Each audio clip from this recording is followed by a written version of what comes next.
guys, John here, learningguitarnow.com, and in this podcast, I want to show you how to play a Danny Kerwin influenced slow blues solo. He's one of the former members of the old Fleetwood Mac, blues configuration they had. And this is similar to a tune that he did with Otis Spann. Temperature is Rising. It's a cool slow blues. I'm playing it in B flat here. I started listening to him several months ago and picked up a few things along the way that sounded really cool. So I put together a solo, and that's what I'm going to show you in this lesson. If you like the full lesson, as well as the interactive tab and backing track, check out the All Access Pass. When you do become an All Access Pass subscriber, you'll also gain access to all the content I've recorded at Learning Guitar Now over the past, it's been around 11 years now. So there's just a wealth of information to help you become a better blues and slide guitar player. Okay, let's go ahead and start this lesson. Okay, now I'm going to break this solo down for you into 8 separate licks. Once again, this solo is in B flat. Lick 1 sounds like this.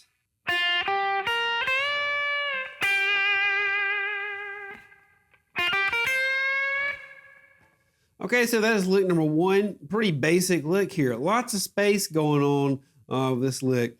And so when you listen to that tune, Temperature is Rising, you'll hear just an incredible amount of space.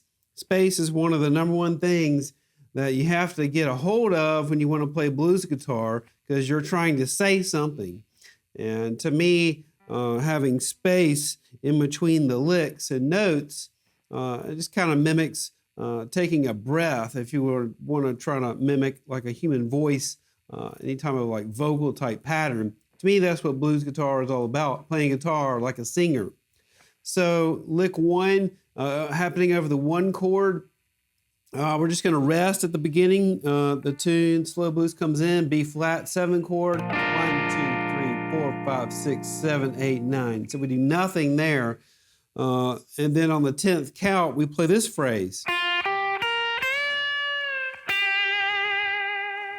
So that comes on the 10, 11, 12. We're counting this in 12/8. You can also count it 4/4 if you'd like. But that comes on 10, 11, 12. And right when you bend that 6th fret right here, we're in the 6/8 little pattern in B flat. If you notice, minor pentatonic scale in B flat starts on 6th fret, goes to 9, this thing, So what we did was just play 6/8, 6/8 on the B and the high E strings. That gives us the E major pentatonic scale instead of E minor pentatonic scale. Very simple. Minor pentatonic, major pentatonic. Pretty basic. 8/6, A6, major pentatonic. So that's what I'm using here. And then just kind of bending in between the notes here. So it's kind of a, I'm not quite bending to the major third. It's about in between the major third and the minor third. So I talk about this a lot. It's a crucial step in playing blues, is playing in between the notes, much like a harmonica player or a slide guitar player.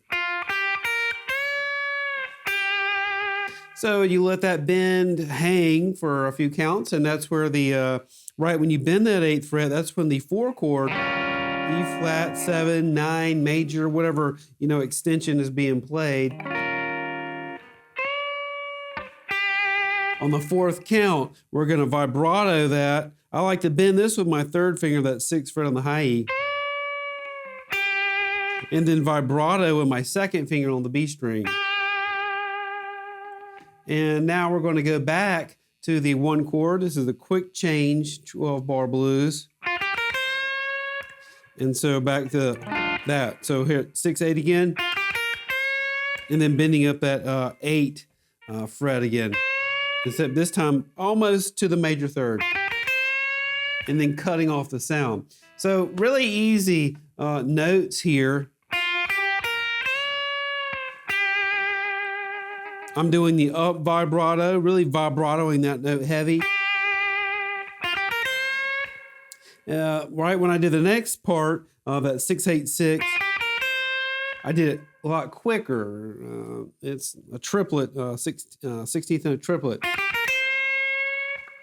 And so that gives it a little bit of a building, just this one simple lick. You don't have to dissect it this heavily, but these are the things that I think about, and these are the things that I think are important when learning how to play slow blues. You know, sometimes you want to play right on the beat. 1, 2, 3, 4, 5, 6, 7, 8, 9, 10, 11, 12, like I did here.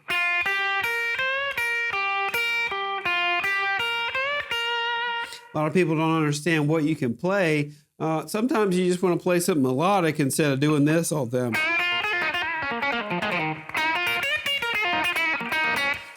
You know, a lot of people get stuck in just how many notes can I play and how fast can I play them, and I want to pull off as many Stevie Ray Vaughan licks as I can, all in the first measure of the slow blues. And so you're setting yourself up for failure if you do something like that. This is very simple.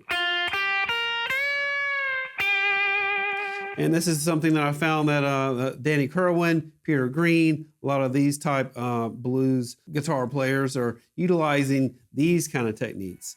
Okay, so that's it for lick 1. Okay, lick 2 sounds like this.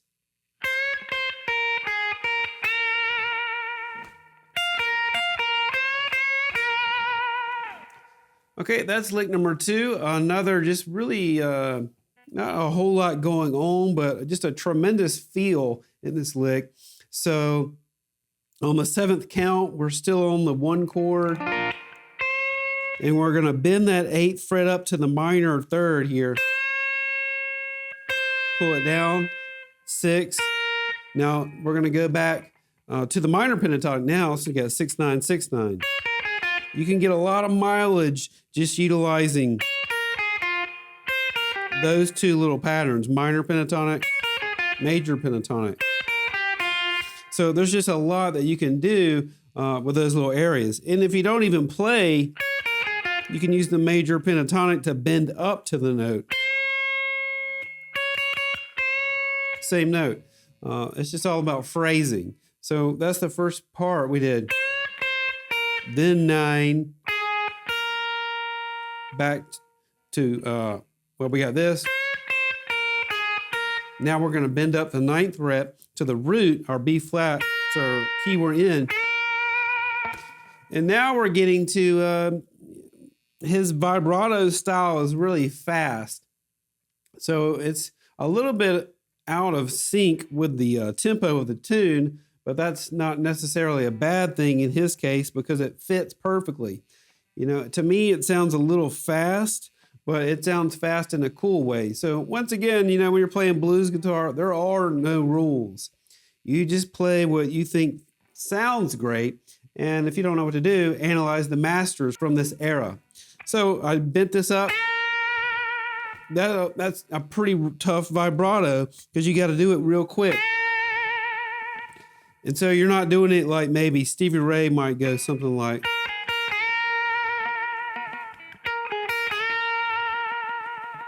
A little bit wider. His is quick and just fast. If you listen to that tune, you hear that vibrato all over this place.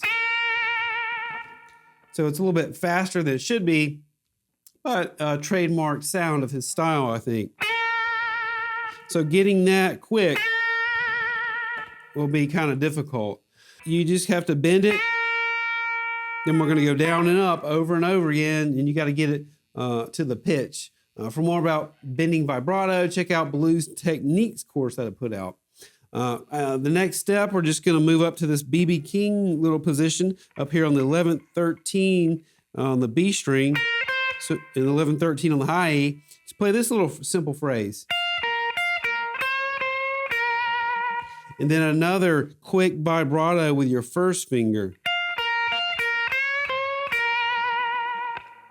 And so it's very simple. 13 on the high E, 11, this is your root note here. This B.B. King position. Just understand that. Then I'm going to bend 13th fret on the B string just slightly.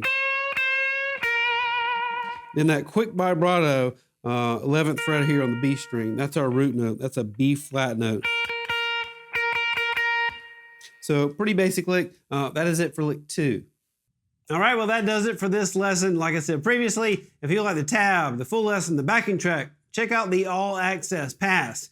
Be sure to subscribe to my YouTube channel for more free video lessons like these, and I'll see you next time.